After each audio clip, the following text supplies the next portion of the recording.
अरविंद केजरीवाल को कोर्ट से जोर का झटका। 5 साल पुराने मामले में एफआईआर का डंडा। क्या है ये पूरा चक्कर, आइए वीडियो में समझें।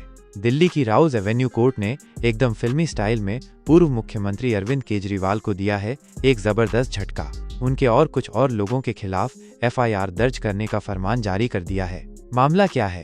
थोड़ा पुराना है, 2019 का। बात है द्वारका में लगे कुछ बड़े बड़े होर्डिंग्स की। आरोप है कि इन होर्डिंग्स को लगाने में सरकारी खजाने से पैसा उड़ाया गया, और वो भी गलत तरीके से।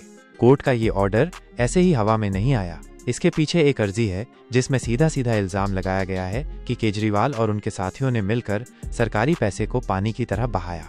ये सारा ड्रामा शुरू हुआ 2019 में, जब एक साहब ने राउज एवेन्यू कोर्ट में अर्जी ठोक दी। अर्जी में क्या था? वही पुरानी कहानी। अरविंद केजरीवाल, आपके पुराने एमएलए गुलाब सिंह और द्वारका की पार्षद नीतिका शर्मा, तीनों ने मिलकर अपने इलाके को होर्डिंग से पाट दिया, वो भी सरकारी पैसे से, और मकसद था सिर्फ अपना चुनाव प्रचार। कहने का मतलब है कि सरकारी पैसे का खुलेआम दुरुपयोग हुआ, जो कि सीधे सीधे भ्रष्टाचार है। कोर्ट ने भी मामले को हल्के में नहीं लिया है और साफ कह दिया है कि यहाँ तो सरकारी पैसे की हेराफेरी का मामला बनता है, और इसलिए आईपीसी की धारा 156(3) का इस्तेमाल करते हुए कोर्ट ने एफआईआर लिखने का हुक्म दे दिया।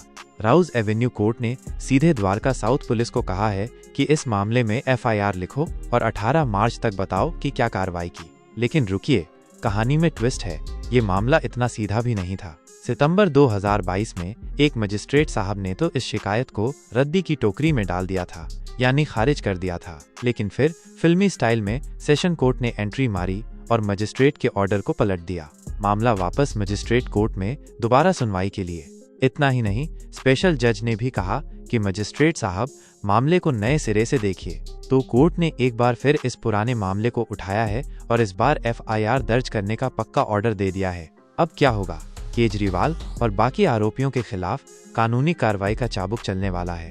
कोर्ट का ये फैसला केजरीवाल के लिए किसी बड़े झटके से कम नहीं है। ये तो उनके ऊपर सरकारी पैसे के गलत इस्तेमाल के इल्जाम को और हवा देगा। और अब पुलिस करेगी छानबीन और 18 मार्च तक कोर्ट को रिपोर्ट सौंपेगी। अब आगे क्या होगा, ये देखना दिलचस्प होगा। दिल्ली की पॉलिटिक्स में ये मामला एक नया मोड़ ला सकता है और सबकी निगाहें अब इसी पर टिकी हैं। ये मामला दिल्ली की राजनीति और सरकारी कामकाज में एक नया बखेड़ा खड़ा कर सकता है, जिसमें भ्रष्टाचार और सरकारी पैसे के गलत इस्तेमाल जैसे गंभीर सवाल उठ रहे हैं। संगीत, मुझे उम्मीद है अगर आपको इसी तरह की और इन्फॉर्मेटिव वीडियोस चाहिए तो प्लीज़ सब्सक्राइब कर दीजिए अपने चैनल को।